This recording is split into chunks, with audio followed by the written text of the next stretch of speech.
Okay, so welcome back to another, man, again, I forgot to come up with an awesome adjective to oversell the show. Well, it's a good thing I'm here, Kevin, because Yeah, it is. I got you covered. Welcome to another stupefying episode of V8 Radio, ladies and gentlemen. Stupefying. Yes. Largely at my desk, I will be, I am currently stupefied, so that's it's accurate. Nobody can say that we're misleading them. Exactly. Yeah, well, right on. stupefy means to amaze or to, be awesome. So, Well, then I might have been misunderstanding my definition of stupefy. maybe. So then we are lying to them. I was just trying to steal IQ points from everybody, but what are you going to do? Right.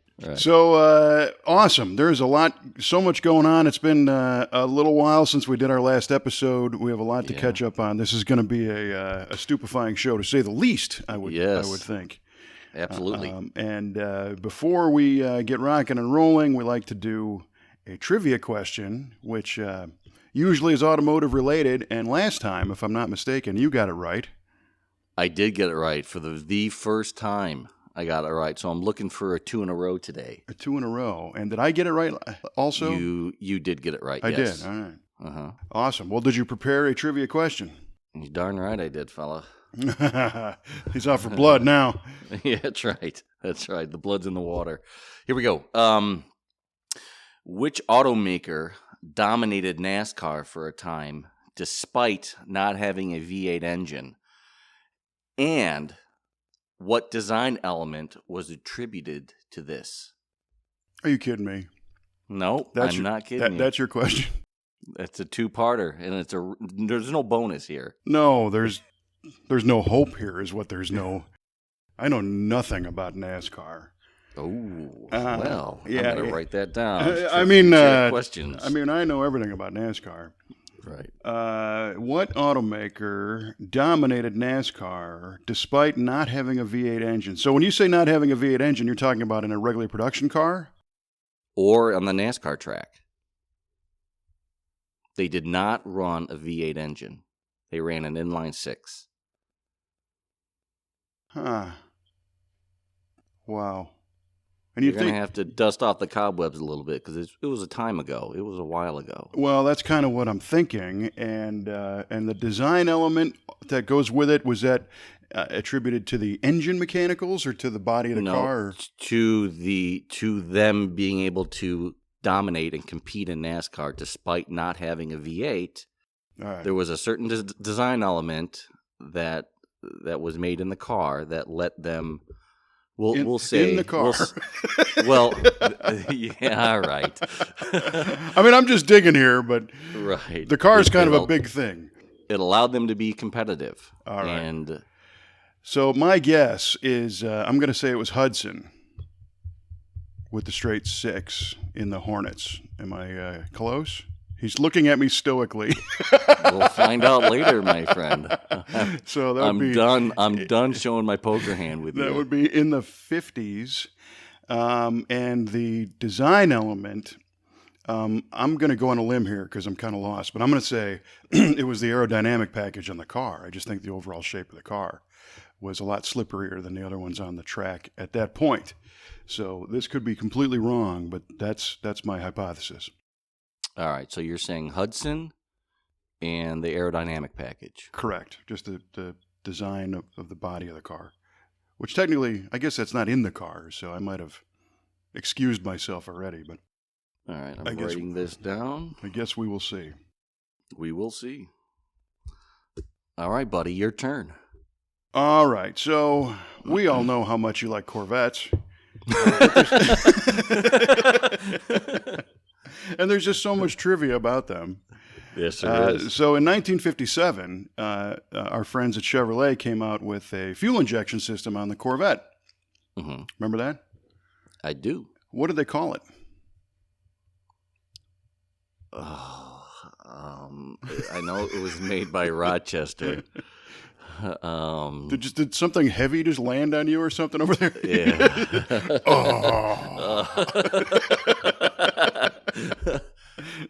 It was wasn't it like the Turbo fire, fuel injection. Turbo fire. Yeah. That, as well as being a potential correct answer, sounds like a worthy candidate. It is a worthy candidate. I know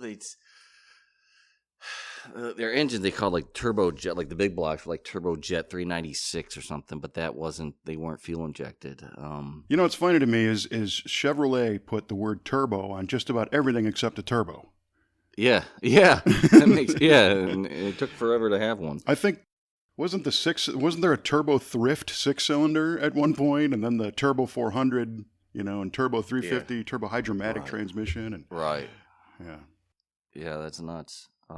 Then you had the Turbo Corvair, which then they didn't even call a Turbo Corvair, did they? Yeah, I don't know what they call that one, but yeah, like a snare. Well, it could be another trivia question. Oh yeah, write that down. Get studying. All right, yeah, I'm gonna say Turbo Fire fuel injection. Turbo. I'm writing it down. Turbo. Would there be a hyphen in there or a dash? Or just turbo? Well, you know what? You're gonna give it to me if I'm right, dash or not. All right. Turbo dash fire fuel injection. Right on. That has been noted. Dig it. So we will.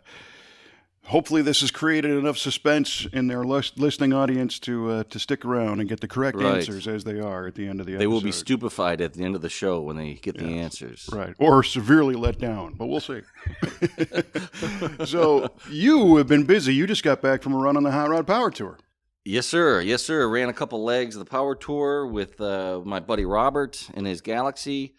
We went to the Davenport stop and the Champaign stop. And it was probably the hottest week of my life. Temperatures were in the mid-90s, pretty humid. It really taxed a lot of cooling systems on these cool cars, and they were puking their guts up. And but luckily Robert's Galaxy ran like a top. It never even thought about getting hot. We had the top down for the first leg, and then realized that's probably not a good idea. Yeah. Though it's cool, but the sun just roasted us. But right. But it was a great time. Lots of cars, lots of really, a lot of different things playing out. You saw your rat rod, your bagged trucks. A lot of your modern stuff was coming out. Your stock looking muscle cars were out there. Just everything under the sun that you can imagine is represented out there. It's such a great time. Yeah. So I and you shot a whole bunch of cool photos that we'll put a link to, and cool. If we can, we'll share your photo gallery. Absolutely. It looked like the turnout was ginormous again. That particular event is one that the variety of cars just does not have any limits. True.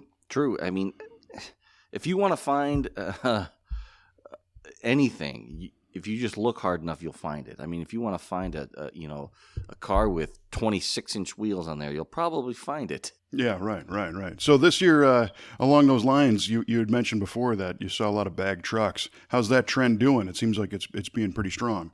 Yeah, it is. I saw a lot of that stuff, and it looks. I think it's such a great look personally especially when they're parked and they drop it all the way down to the ground. I just think it's a really pretty slick look, and I didn't expect to see a lot of that. To tell you the truth, I didn't even really think about it. But when I just kind of kept seeing these things, driving from stop to stop, parked in the lots out there, you could not go more than probably 10, 15 cars, and you'd see another one. Wow. And and they all seem to have they all seem to share a similar design element where it's a lot of patina on the outside. I didn't really remember seeing any show quality paint jobs that were dropped, but a lot of looked like you just dragged it out of the junkyard. And not to say they were junky looking, but just had a lot of patina on there. And right. Had a weathered look to it. So yeah, I think that's the deal. And I guess we're probably talking about late 50s through 80s trucks. Yes, absolutely. Yeah, a lot of late 50s stuff. I saw some late 60s stuff too. I think the 50s era really dominated that, or is dominating that trend, Huh. to tell you the truth. And what's interesting there is that you can still buy trucks fairly inexpensively if you know where to look, especially if it's kind of a beater to start with. Right. And then you spend some money on the chassis and throw a junkyard LS in it and leave the outside alone because that's where all the money goes. And next thing you know, you got a thing that is stopping traffic and is kind of guilt-free to drive because it's not a purist collectible truck that somebody's going to get mad at you for taking the original, 364 out of it or whatever the heck was in it and throwing it Right. away. And you can do whatever you want. It's a blank canvas. So that is Yeah. cool. That is really cool. It's a good fun kind of ride too because in all reality they still retain some usefulness. True. You can Yeah. run them on the weekends and so. But you mentioned a good point. The variety of stuff that you saw wasn't what you were expecting. What were you expecting to see on that trip? I get narrow-minded, and I expect to see nothing but 60s era muscle cars, and that's just what goes on in my head. And then when I see everything else, I'm pleasantly surprised, and it kind of gets my mind thinking like, oh, there's a whole different world out there besides what I'm into. Right. You think? I mean, There's more than yeah, the GTO? yeah, you know what? There's more than just a GTO out there. It's crazy. Yeah. Well, that's one of the great things about that event is you get to talk to people and see how they're using these things. So there's the exposure to different styles and all that stuff is one aspect that's killer. But the next one is it's put to the test, and it's got to go down the road and make it to the next city. And it's so refreshing to hear that Roberts Galaxy was problem-free on that trip. Because I was following along on Facebook this year. We didn't get a chance to go. But I could not believe post after post after post of people with electric fan and cooling problems nonstop. And I know in our shop when we install electric fans, I'm a proponent of electric fans. I get how they work. They were initially done to kind of free up some power. When everything became 4 cylinders in the 80s, and you were expecting your 4-cylinder 85 horsepower engine to drag the car down the road with air conditioning and cool itself. So they said, well, let's throw an electric fan on it and free up that crank power. And then, of course, the high performance guys jumped on board and said anything we can save. Well, today, I don't think most of those people aren't trying to save the few horsepower that an electric fan saves. We're just kind of conditioned to say an electric fan is where it's at because you can run 2 of them and you can control them and everything else. But I think the biggest failure point is in the wiring of these systems because there's two things that are tricky. One is that they need to be controlled by a relay, and we're seeing a lot of very cheaply made relays that are failing. Yeah, and when these relays fail, your fan's done. So the fan might be, completely operational. The next thing is that even when that relay clicks, these fan motors, the bigger they get, and the duals and everything else, they take a big hit of power to get them spinning. Which, if your connections aren't made properly, it's going to arc. It might loosen the solder. It might pull the connector off the circuit board, and then it's done that way. So I really think, and Trevor and Tyler, our two of our technicians, just went to the Holley EFI factory training school recently. And they came back and brought some insight to that whole thing because the Holley guys are saying, don't ever use a mechanical relay again. Only use solid state relays. So we're talking the micro-sized, Tyco manufacturing and NOS. Well, I'll tell you what, this week MSD just came out with a really cool piece. It's a 4-bank solid state relay pack that doesn't look like a relay. It looks like a piece of red nylon with some connectors on it. And you just wire your hots and your grounds to it. And now each one of these, I think, will handle a 60 amp load. Wow. It's either a 40 or 60, but there's no mechanical part to break. And all the wiring connections are, screw type or good stuff so that you don't have those failures. So it's good that somebody's identifying that problem because an overheating problem on Power Tour can ruin your trip. Yes, it can. We had in Davenport, Robert's in-laws live there, and a friend of theirs has a house that was right on the route, just down the street from the venue. And so they were set up a bunch of chairs and were just hanging out. And right in front of them, 2 cars just were puking their guts up, cooling all over the street. And they had to shut down, and then we helped them push it into this guy's driveway so they could cool off and put more coolant in there and do what they needed to do to keep going. And I think they both did have electric fans, to tell you the truth. Mm-hmm. One was a big block car, one was an LS. Yeah. And I was surprised to see that, to tell you the truth. I didn't really expect to see an LS car overheat like that. Well, those things, you got to remember, those engines are modern design and they're made to run hotter. Yeah, so true. There's several things in play there too. You might think, oh, it's a new engine, and if it was, depending on which one, it might have been an aluminum block or a lot of other aluminum parts, and you think they're going to run cooler. But in a factory application, you look at a GM truck driving around with a 6-liter in it, and it's running at 215, 220 all day long, and it doesn't get hot until it's like pushing 240. And people in the old cars freak out about that. And if they run the wrong coolant, their water's boiling long before the engine is hot. And so there's that problem. And of course, the electric fan thing. I'm looking at the press release I just got from MSD on that relay block. I was wrong. It's actually 4 20 amp continuous relays. So the whole block will provide 80 amps. And then, these things will probably take a bigger spike than the 20 when they start. Sure. And I'm going to guess that at some point they're probably going to come up with some higher amp capacity of these things. But it's a neat little deal, and it's just something to consider. That don't necessarily blame the electric fan, but take a good look at how it's put in. Right. Yeah. That makes a lot of sense.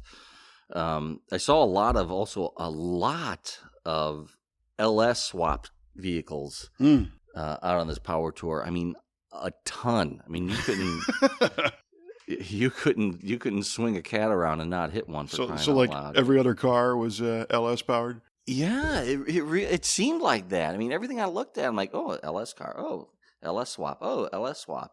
I mean, not that there's anything wrong with that. I mean, it's really becoming kind of like how the small block back in the 60s was swapped into every car that typically had a flathead in it.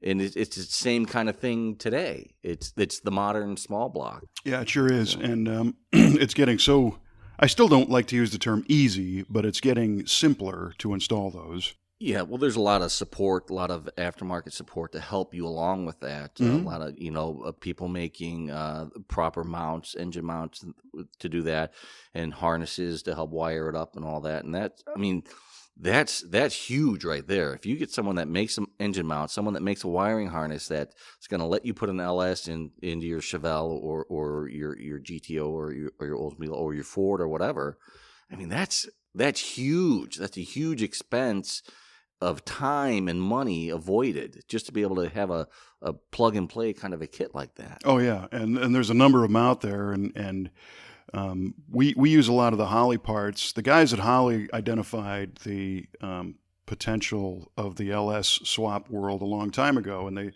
they started jumping on that deal. And what I found is that not only do they make the mounts, but it's the front drive system to move the accessories up higher. It's the oil pans to swap it in properly, the mounts, the headers, controllers. So the Holley Dominator controller will run the engine and a GM transmission with their harness, and it's all plug and play. It'll control fans and all that stuff. Sure. And my advice there is if you're going to do an LS swap, try to stay with one manufacturer of stuff.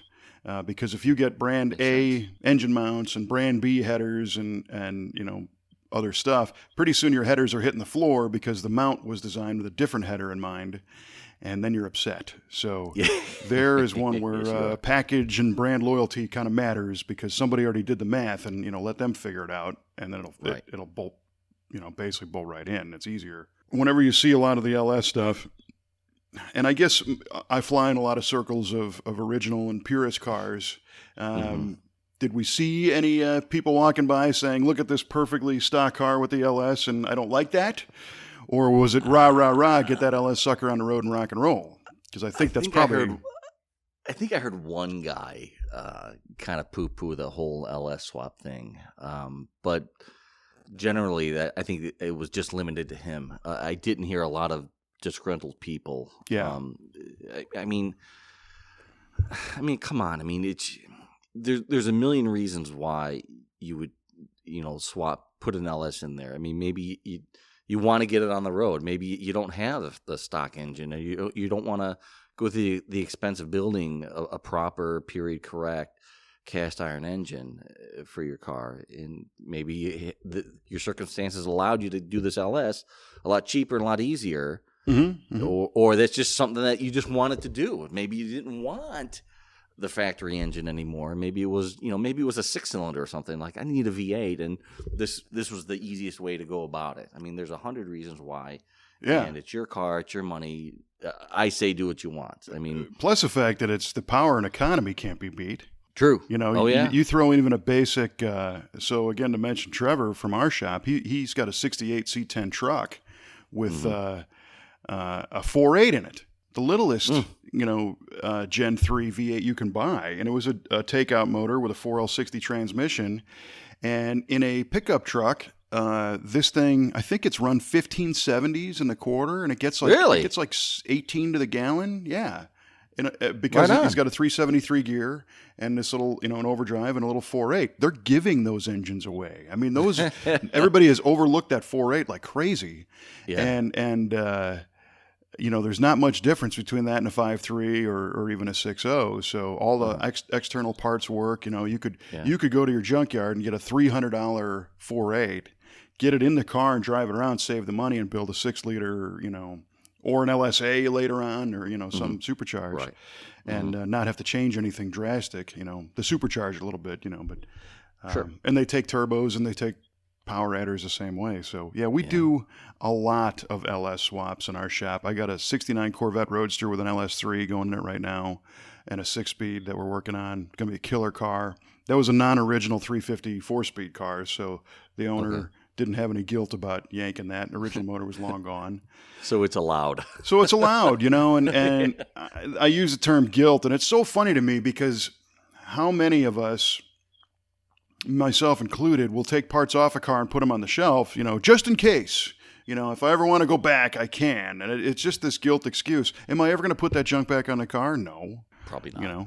And I'm not in a position to be owning, numbers matching 70 Ram Air 4 Trans Am or something that would be bad if you swap the engine out.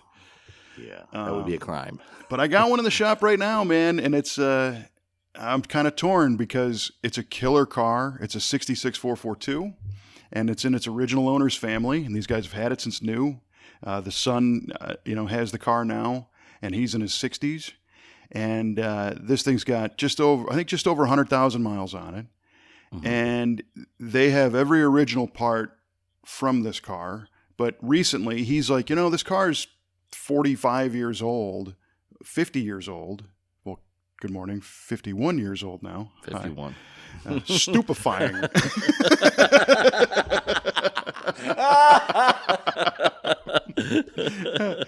And, amen, brother. Yeah, right. And he's like, that old Olds 400 was a nice engine, but I'm done with it. So he himself has done a full tubular suspension kit on it, front and rear. He put a Curry 9-inch rear end in the back. This was from a previous trivia question. that 66 car was a 400 4-speed dual exhaust car. Yeah. Now it's Thanks got for bringing that up. A 6-speed coming out of the factory 4-speed hole. And it's got the Olds 400 under the hood. And we went and picked up this car to do an LS3 swap and take the 400 out. Mm-hmm. Outside, the car looks 100% brand new. It is. Wow. It's the Olds equivalent of the Fathom green that you'd see on the GM cars, a dark forest green. Yeah. Black vinyl top, black vinyl interior with a white headliner. It is so cool. Really? Yeah, I've never seen that combo. No doubt. And it's something that before we yank this engine out, I wish their timeline was shifted, that I could go take this car to the Muscle Car and Corvette Nationals as it is and say, hey, check this car out, and then quietly turn on and go, yeah, before we ruin it, But he has promised, that he's keeping that Olds 400, and he's not going to throw away the numbers matching block and all that stuff. He's going to, because the engine looks perfect. And it dawns on me, this is the second LS swap we've done in an Oldsmobile recently, to where there was absolutely nothing wrong with the Oldsmobile driveline. It just wasn't enough, for this customer. I see. So we're going to yank that out, and our mission is to perform this swap in a manner that does not violate the car. We're not cutting the inner fender and adding an airbox or anything. It's all going to be a full-on, bolt-on, undoable application. All right. So that, because this is a car that probably should be a proper restoration someday. Yeah. You want Oldsmobile people coming outside the shop with torches and pitchforks and, what did you do? Yeah, again. it's all reversible, people. It's fine. Yeah, and it's the line I got to walk, because here I am. I'm the muscle car of the week guy, talking about a numbers matching Hemi Cuda convertible and how these things are, they're to be respected, and turn around in the shop, we're ripping them apart. Well, not Hemi Cuda convertibles. Right. So we have to do it with a conscience, I guess. Yeah. But if, like, to your point, if its driveline was never there, or it was a 6-cylinder, or it was whatever, it is your car. Do what you want, Yep. Exactly. I mean, people are going to have an opinion, and that's fine. They're entitled to it. But at the end of the day, it's your car. Do what you will. Yeah. Make yourself happy.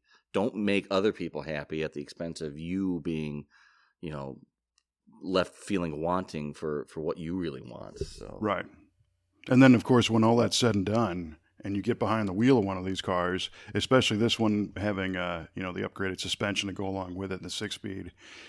If you've never driven one with a good LS swap in it, you're in for a treat, because they right? run hard and they feel good, and they're hot rods. They do it. They do the job. Good. Very cool. Yeah. So tell us, Kevin. Yes. You were just at the Street Machine Nationals recently, right? Absolutely. Tell us all about that. That's a great event. This is the legendary Street Machine Nationals in DuQuoin, Illinois.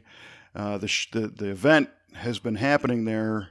I guess the first one was in the mid 80s, 84, 85, and they ran into the late 90s.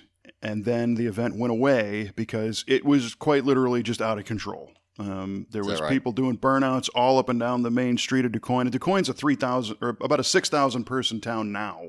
So back then it was 3,500 or 4,000, but 5,000 to 7,000 cars would descend on DuQuoin and just thrash this place. I mean, and I was there. I mean, I was part of the problem.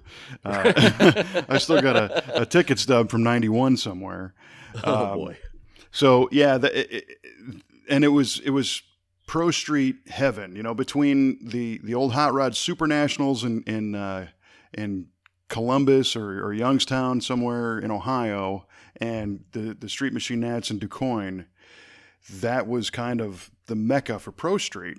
And Pro Street was, when I was in high school, thumbing through the magazines, the over-the-top Coddington cars weren't happening yet, and Rad Rides and those guys weren't building cars yet, and the stuff that was really eye-catching were the Pro Street cars that were intended to look like a pro stock drag racer that you drive on the street with wild colors and a giant bug catcher and giant tires. So we thought they were cool. The reality is none of these things really run. Right. Yeah, no doubt. They look great. Yeah, and in fact, CarCraft did a story on them, I think in 93 or so, where they were dyno testing and drag racing some of these things, some of the most popular Pro Street cars ever, and they were like 15-second cars. They just but that's not what they're for. They're just fun. They're just a giant cartoon character, and so the neat thing is today a lot of those cars still exist. Those from back in the day. So like Matt and Debbie Hay with their pink Thunderbird, the '88 T-Bird, that car was there last weekend. A lot of the Malibus and Gary Buckles Camaro, and it just goes on and on, the cars that are still in existence.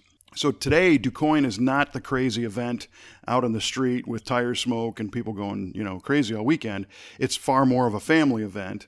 And it's a reunion. All the people that are in this neck of the woods come out every year and hang out. And we had perfect weather. And this year we had our V8 Speed and Resto shop trailer there. We had 3 cars on one day on display, and our crew came out, and we met a ton of nice people, and we actually got a neat Camaro project customer out of the trip, which was very cool. Oh, nice. Yeah. And it's on the fairgrounds at DuQuoin, so there's camping. So we bring our camper and we camp and cook and Nice. hang out with friends. So it was a tremendous event. We did some live streaming here and there over the weekend. Yeah.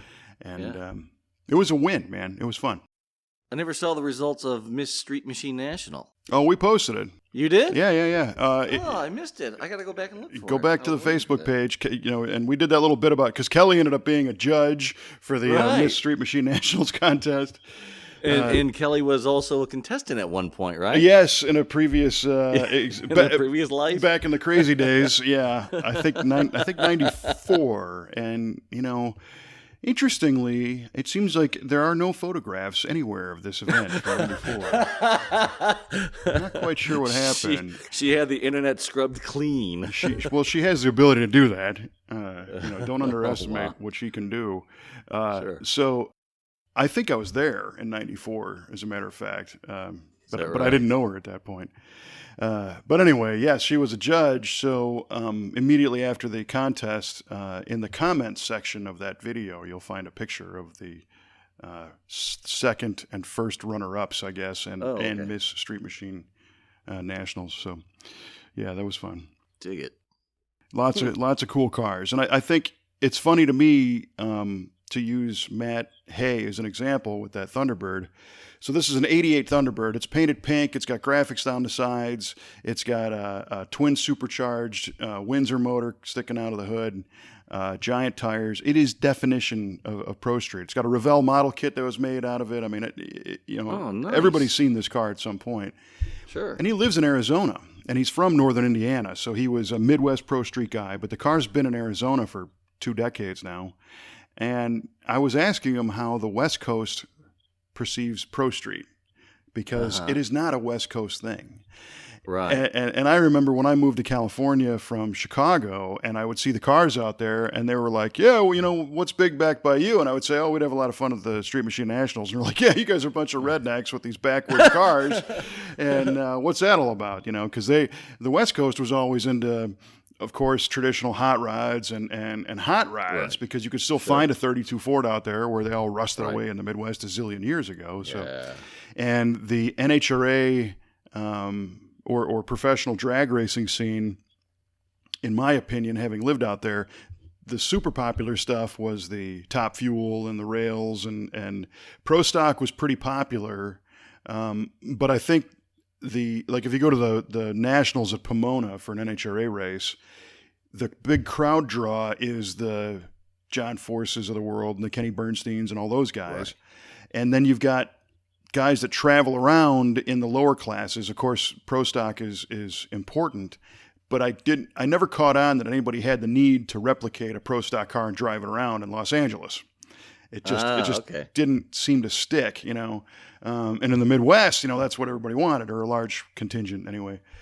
Mm-hmm. So there's an event in Arizona, in Phoenix, basically. It's called the Pavilions, and it's I believe a Wednesday night car show at this shopping mall called the Pavilions. Mm-hmm. So because they have beautiful weather there all year round, they'll get 300 to 400 cars there every week. Wow. At the Pavilions every time they have this thing.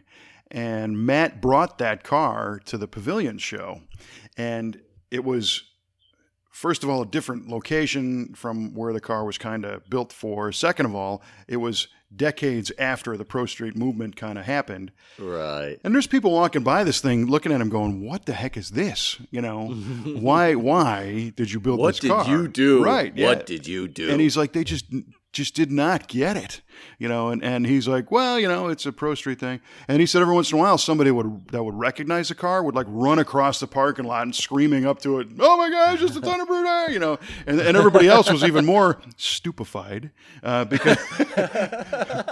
because they're like, well, why is this guy so wound up about this goofy looking thing, and out there, everybody builds cars for fun, but the Pro Street thing is really just do stuff because people say you can't or you shouldn't or let's just try this and whatever. So You're right.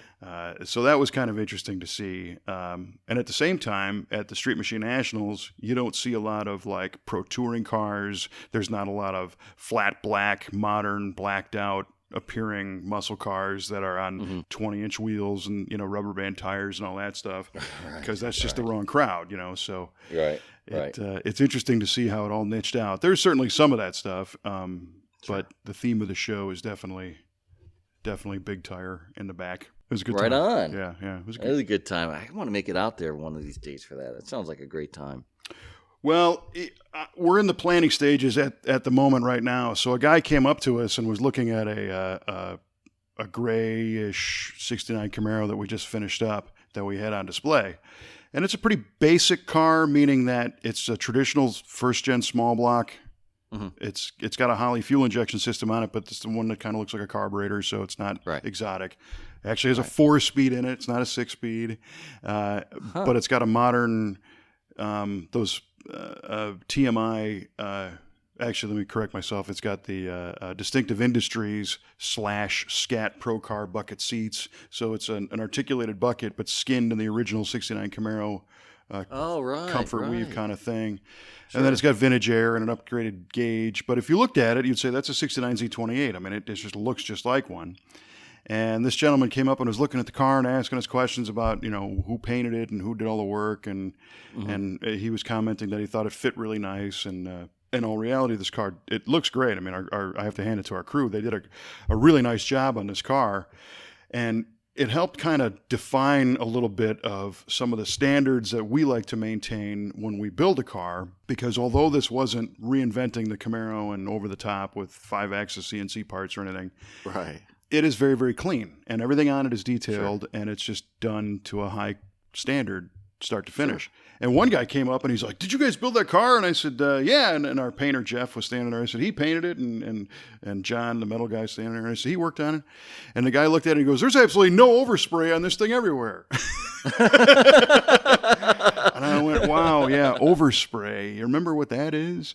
Yeah. Because when you're building a car, and I'm guilty, but you build a car in your home garage, you paint it in your home garage, you don't necessarily have the ability or resources to take every single piece apart and paint both sides and then reassemble it. So you might see overspray in the spare tire, or in the tire well. And it's not a terrible thing, but it's just not something that we do in our, our restoration shop. Right.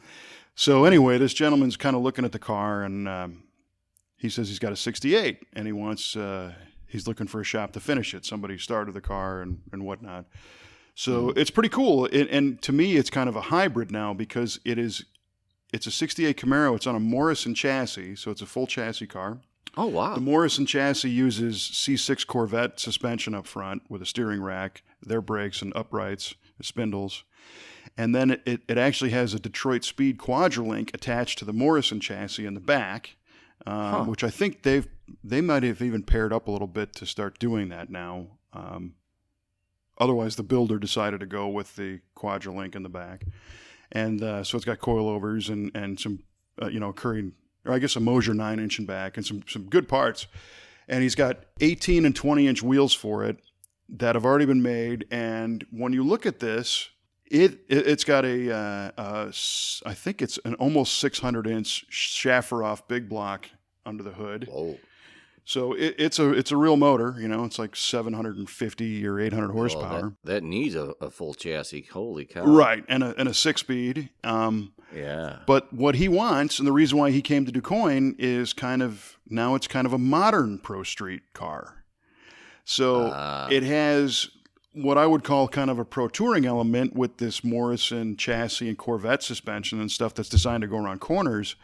But the wheels and tires, the tires that this guy has, they look like Mickey Thompson's, but they're a small 20-inch wheel with a short sidewall.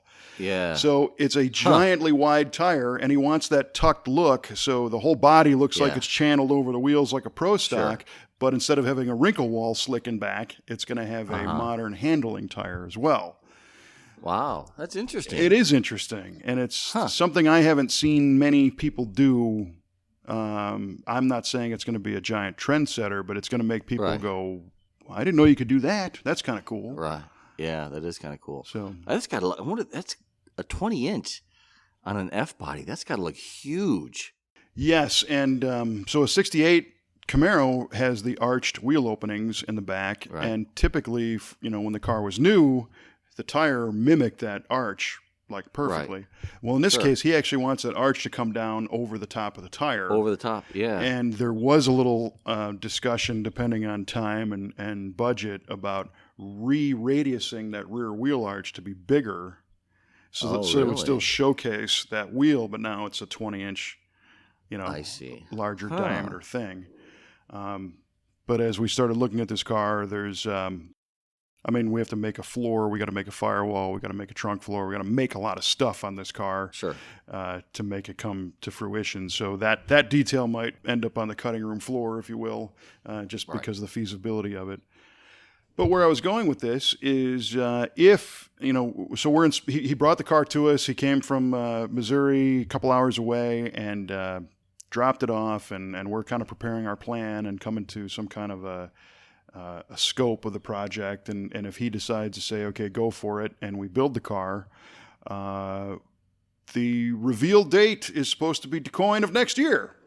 Really? Yeah, so Oh, right on. that might be your inspiration to come down. You can see us pull the cover off that one. Yeah, for sure. All right, I'm putting it on my calendar now. Yeah, it's always right around the first day of summer. Okay. Yeah.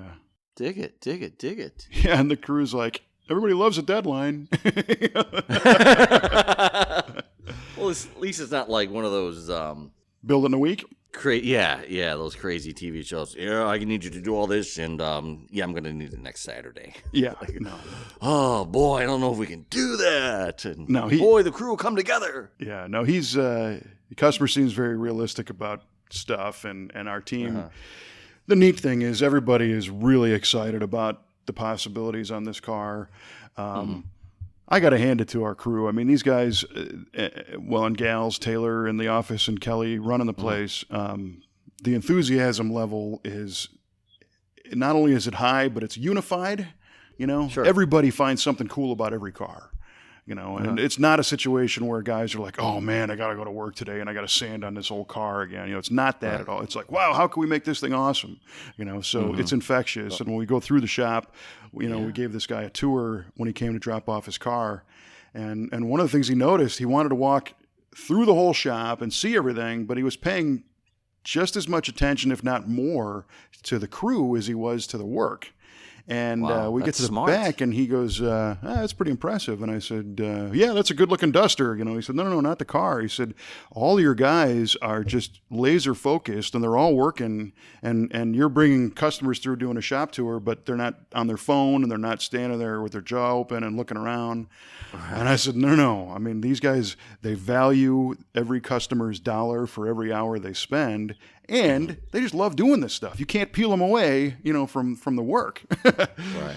And that's killer. It's unusual, I think, in a lot of workplaces. Yeah, that's rare. I mean, that starts at the top, man. I mean, you and Kelly, you set the tone and you create culture, and people pick up on that. If you guys were like curmudgeons and like this, yeah, sorry about that. That's great. But I mean that would weave itself into the psyche of everyone working for you, and then pretty soon everyone would just be complaining all the time and not happy and doing subpar work, and then your customers are unhappy, and it's a self-fulfilling prophecy. But when you go and start your day with enthusiasm, people pick up on that too, and they're like, well, this is a pretty cool place to work, and you do cool things for your people, and you just create a good, positive culture there, and great things happen. They pick up on that, and they do it all, and they start pushing it off on other people as well. So that's a great thing. Well, yeah, and we're extremely fortunate, and like I said, today it's a point where, when we first started this business, Kelly and I, neither one of us were formally trained managers or business owners or anything. We just kind of wanted to do this. And I was a hyper control freak, and Kelly was also, and but she was able to put people in play and in positions and kind of create a machine of the building to get it to start working. Where they called me the seagull manager, where I would fly in and crap on somebody and fly out. Nice. And it wasn't like an intentional thing, but somebody would be working on something, and I would walk in because my desk is in the office, and I'm doing television stuff or doing website stuff, and I would see somebody working on something, and I'd approach them and say, "Hey, what do you how's this going?" And they'd say, "Oh, I'm working on this," and I'd be like, "Well, did you make sure to do this and don't forget this?" Almost like being an overbearing parent, and then I'd walk away, and they're like, "Yeah, I know, but." But today, the team we have now has been evolving, and we've had people that have been with us for many, many years, and we've got some recent additions. And the collective ability and attitude of our team is so far beyond what I can do that now I just find myself walking through the shop going, "Hey, dude, that's awesome. How'd you do that?" Right. And they're like, Right. "You got to leave me alone so I can get back to work." I'll show you later. So now I'm the hindrance. I mean, you created an environment for them that they can excel and be, self-motivating and know what they need to do and do it. Yeah, and my hat is off to them. I mean, Yeah. I'm still, I wouldn't be able to articulate exactly how all this happened. I'm just so glad it did. Yeah. And God bless you. we still have issues and challenges like everything else. Sure. But if you remember the TV show House, did you ever watch House with Hugh Laurie as the doctor? Oh, yeah. So the whole premise of House was that Dr. House was the super genius, and then he'd have some sub geniuses that were less experienced, but he'd have a team of 3 or 4 of them all the time. And they did what's called the differential diagnosis. So they would look at the patient and then call Dr. House in, and he would say, "What do you think it is?" And they would say, "Well, I think it's this." And the next guy would say, "I would think it's that." And third guy, "I think it's this." And then they would team up and come up with an answer. And I am in no way equating myself to any kind of a super genius, but we apply that strategy on occasion when necessary. When somebody gets stumped, rather than have that person bang their head against the wall or go down a path, they know to say, "Hey guys, let's get a few of the other eyeballs in the room and go around the circle and say, what do you think here? What do you think there?" And kind of use the collective knowledge to come up with a quick, effective solution. So, and I'm part of that process occasionally. They still let me play.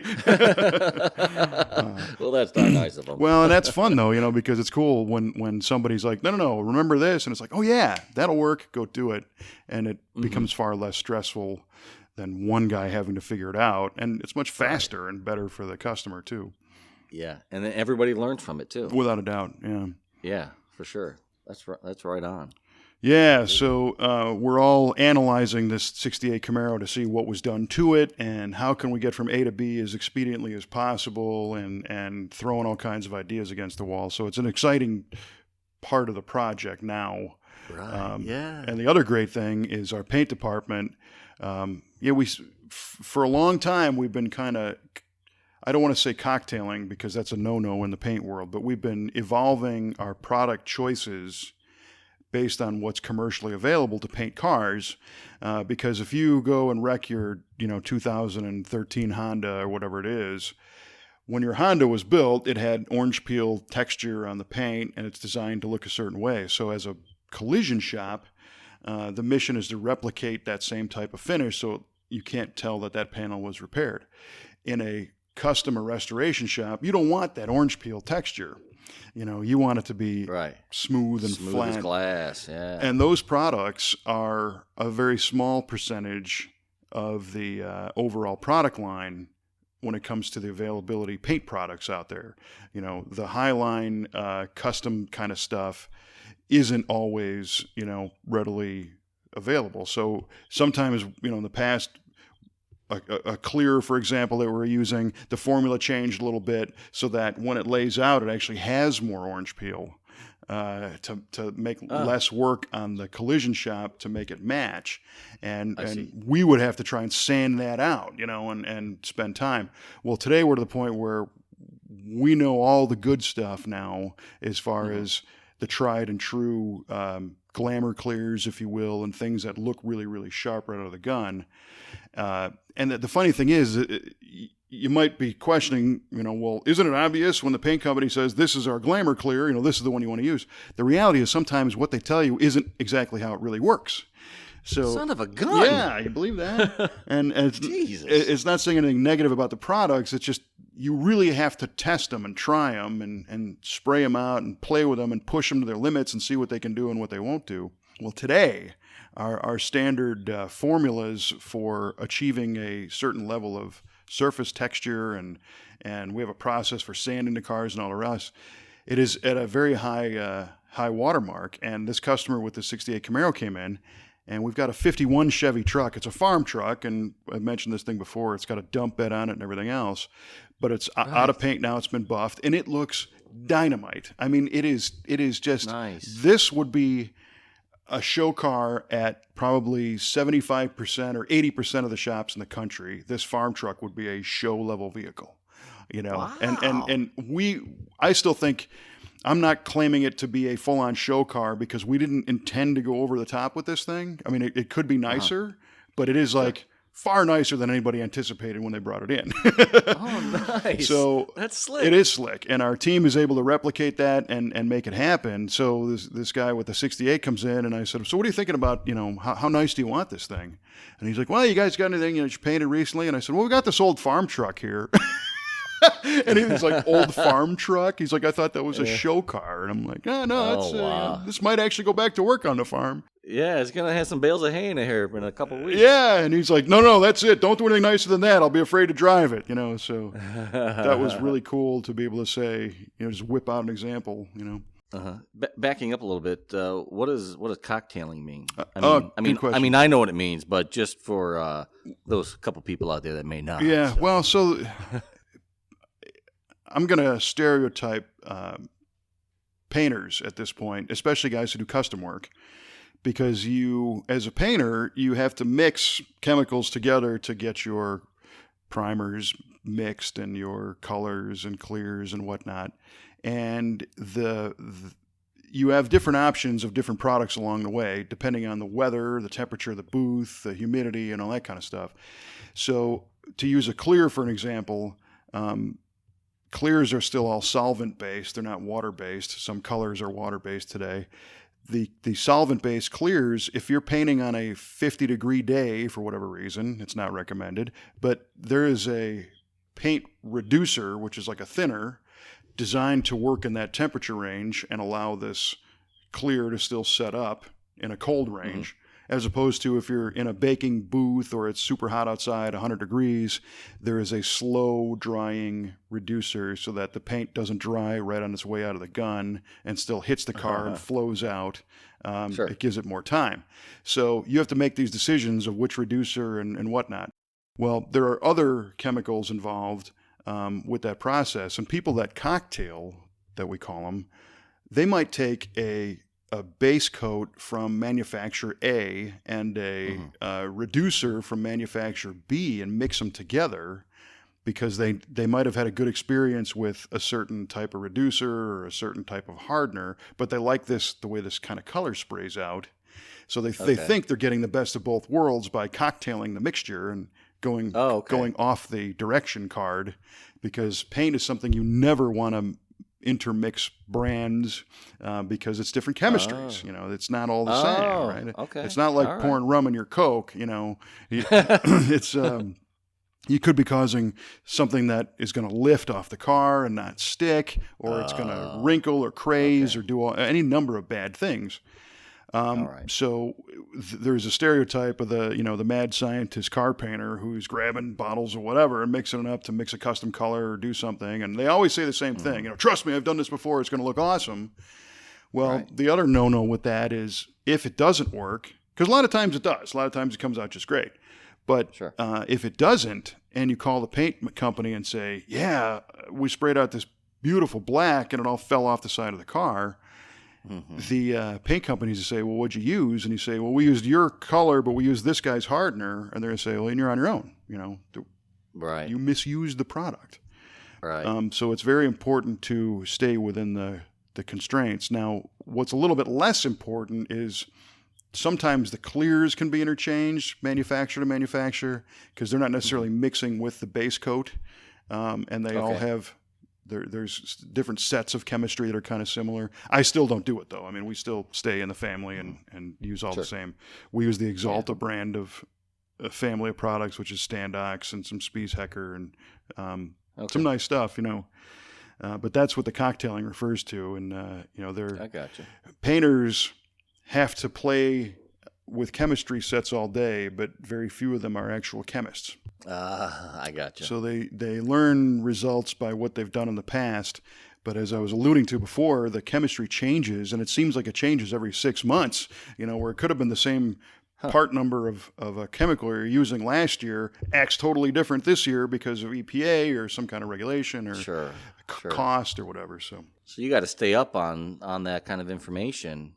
When you're dealing with paint. So if say you're using like a PPG like clear from 6 months ago and it's been on your shelf, but now you're using a paint from PPG that you just got, and maybe it's a different formula, and maybe this older clear may not. From a different lot may not mix well with it or do the right thing that you want. Well, you're right. The first thing is any product that's been sitting on the shelf for 6 months, you probably don't want to use at all, because they change and things happen. Same with body filler. Is that yeah, right? we have we cracked we didn't crack it ourselves, but the filler manufacturers that we use provided us with all the codes for the batch numbers, so we know when the stuff was made. Good. Yeah, and we've had cans that have come in that might have been in a warehouse somewhere, and we got the last one of whatever, and it's 8 months old when it arrives in our shop, and we'll read the code on it and send it back. Because the problem there is that the filler, you can mix it up and spread it, and it might be fine, but then you mix up a current level of freshness and spread it right over it or next to it, and when you sand from the one older filler to the new filler, they're different hardnesses. So you'll never get the panel straight because one is taking off X amount and the other is coming down a little bit further because it's softer or harder or whatever. Oh, man. Things you got to know. Heavens, Betsy. Oh, yeah. It's crazy. And to be up, we're lucky we have some good support from our paint supplier. And then we also have factory relationships with the manufacturers of the paints also. And we get these guys on the phone sometimes and say, what do you think about this, or what happened here, or, whatnot. And you have to pull information from them generally because it's hard for them to disseminate the new stuff to everybody all the time. To be over, you can't expect them to be over your shoulder saying, hey, you don't want to use that because we got a better one or newer one. Right. So we're always kind of asking. But good. Our painter, Jeff, has logs that he writes, everything that's shot, everything, every day there's a listing of what the material was, what car it was sprayed on, what the conditions were, how much of everything he used, what the mix ratios were, and we got to keep that log. Right on. Yeah, and then on top of that, what we call spray out cards. So if he's going to spray some green today, he sprays a little bit on a card and the rest on the car itself. And then if that thing ever gets scratched or it needs a repair, we have the card on file with the actual formulation. The formulation, but it's more than just the formulation because every body shop can have access to the factory formula. But there's a term for it. I forgot what it's called. I call them kind of plus and minuses. There might be, because of the variance of who mixed it and the scale and whatnot that the stuff was weighed on when it was blended, the tint might be just a hair bluer or a hair purpler or whatever, even on the same recipe. See. Wow.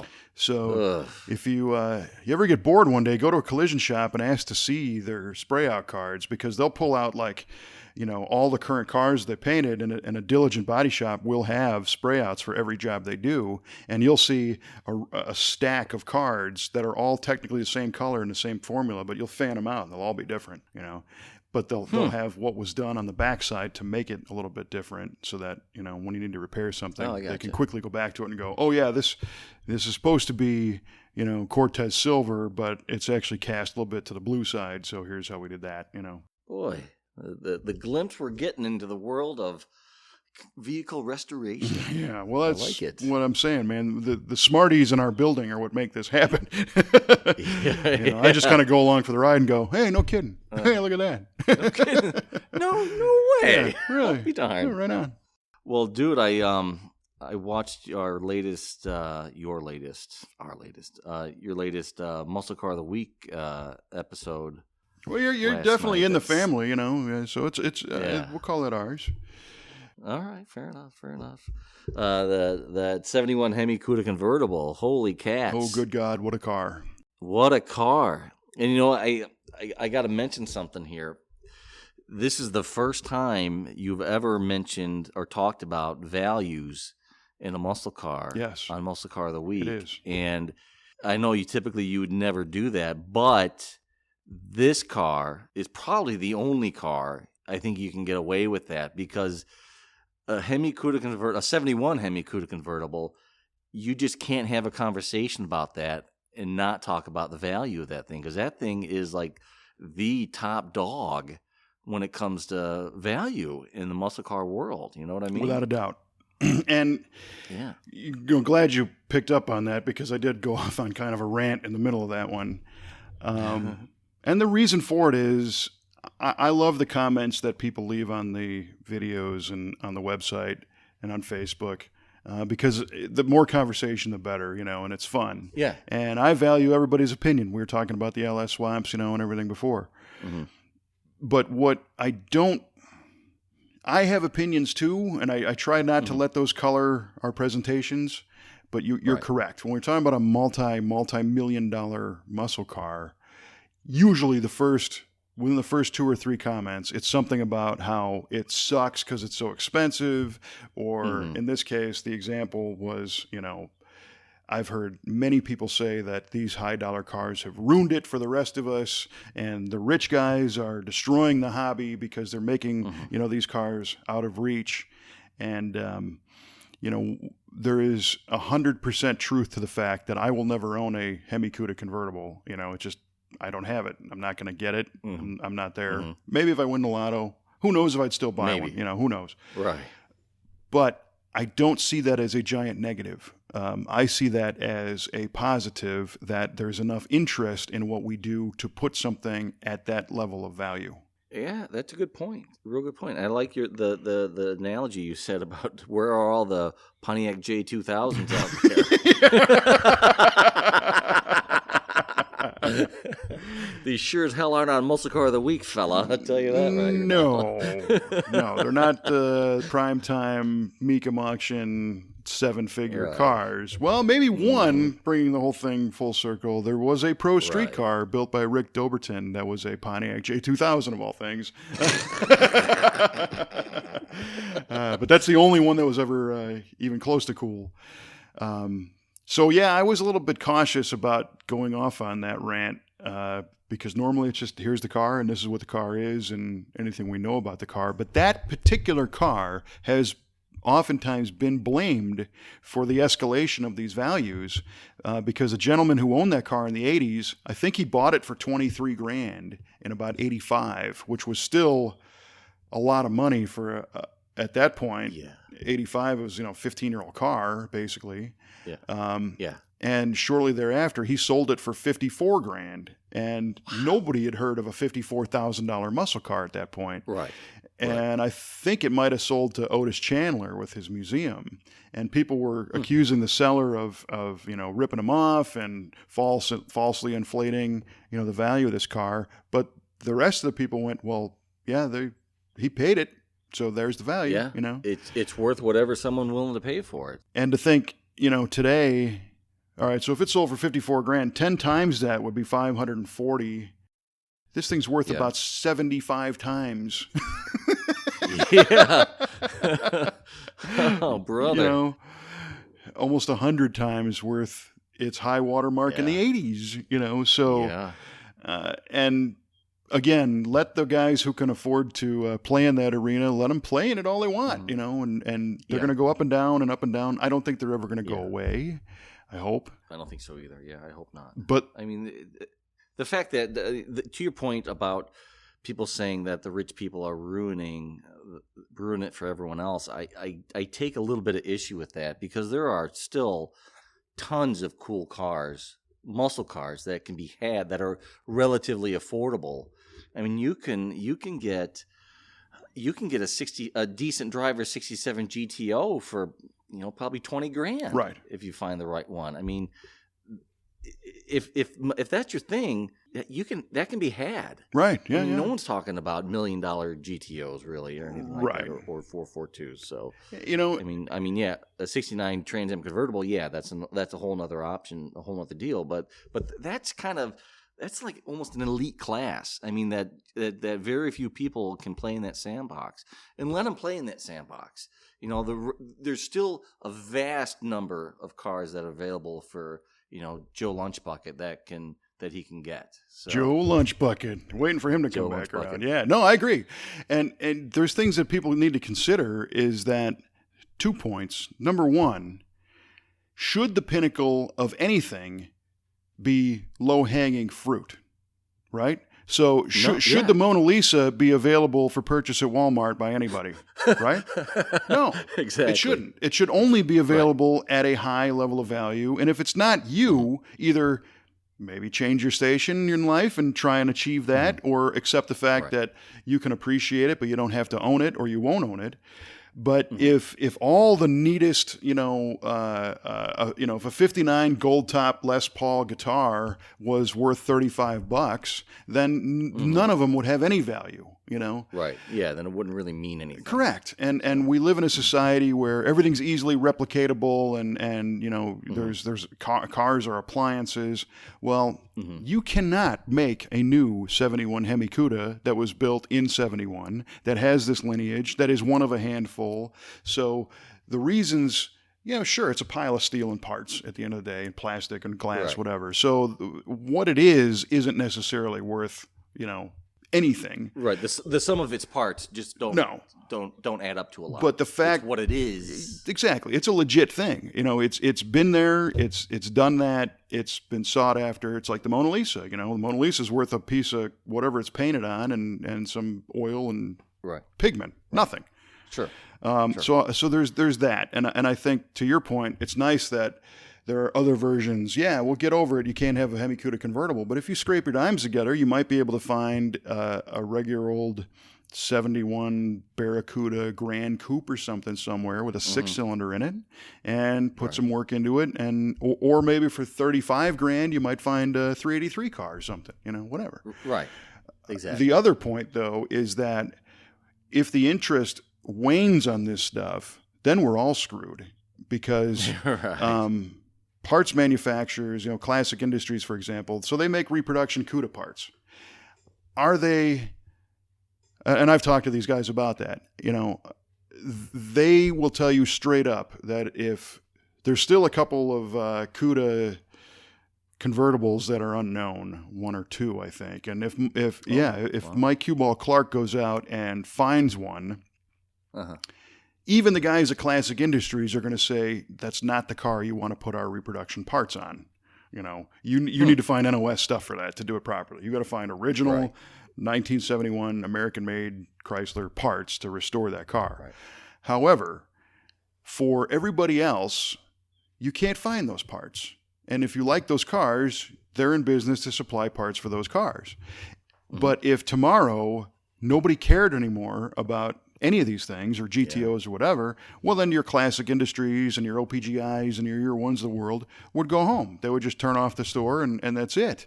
So, if the $3.5 or $5 million Hemi Cuda convertible all of a sudden becomes worth $15,000, well, then all the stuff that you and I think is cool is not going to be available at all, and that's bad. Yeah.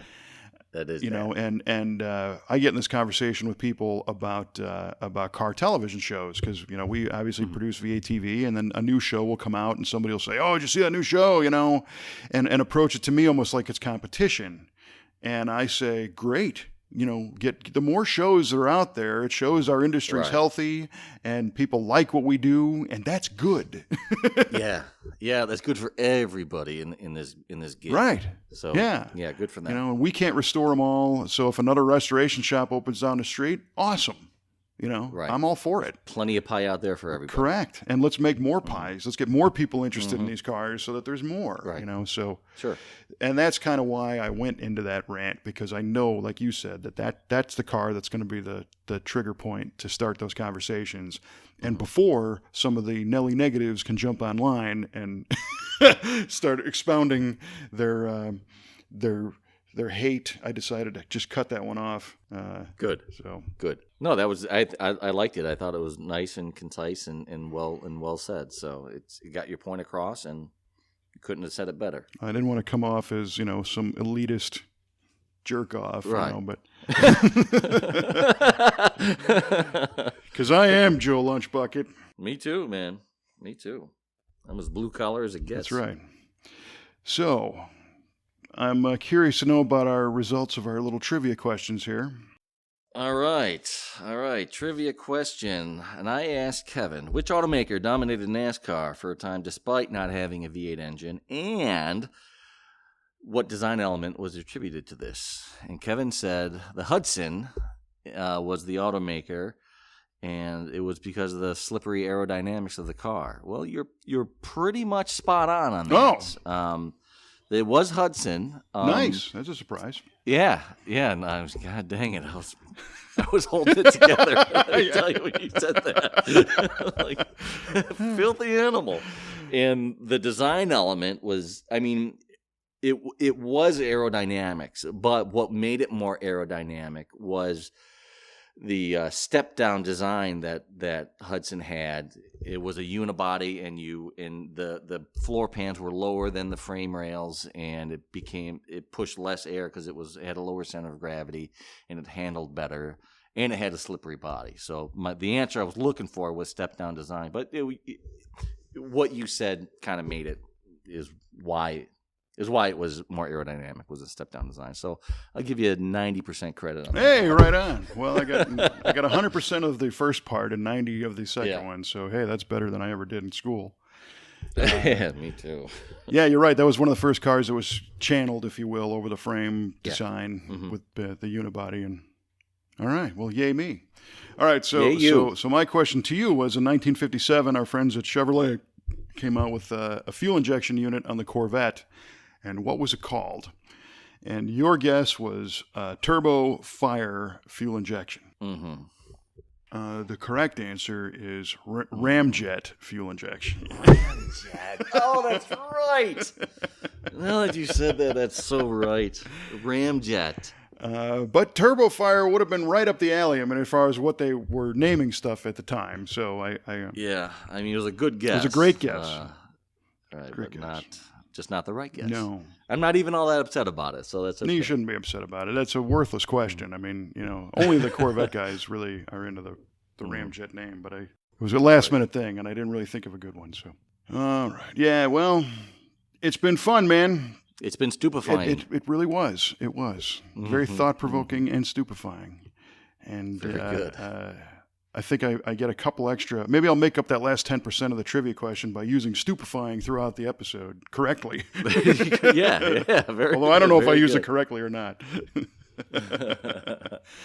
So I guess until next time, we got plenty of more fun things to do and see on the V8speedshop.com website, where we restore the cars, on V8 TV, and on Muscle Car of the Week, and on Facebook, and on YouTube, and on the Twitter, and on Instagram, and on iTunes, and on TuneIn Radio, everywhere, and man. Google Play, and good old V8Radio.com. So maybe next time we might be able to talk about kind of a fun contest we're working on, which is going to involve connecting the dots on all those media channels as well. And of course, V8 TV on television, on Tough TV, on the Action Channel, and on the Revin Network. So, good God, can't get away from us. If you don't, if you don't want They're it. everywhere, man. They're everywhere.